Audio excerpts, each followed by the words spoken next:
Tapos yung panganay ng kapatid, nagulat kasi bakit daw, di ba, kasi nung dumating na yung anak niyang bunso, yung tatay, nag-party, alam mo yung ibig sabihin? Party.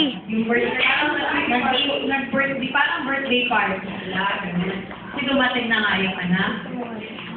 Tapos nakita nung kuya na bakit nagpa-party sila, parang umalis na nga yung kuya niya, tapos gano'n pa. Pinagalit siya, sabi niya sa tatay niya, "Tay, bakit po ba nagpa-party pa kayo?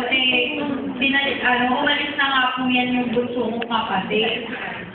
Bakit tinanggap niyo pa po?" Tapos parang sabi ng tatay niya, anak ko pa rin naman yan. Sabi ko,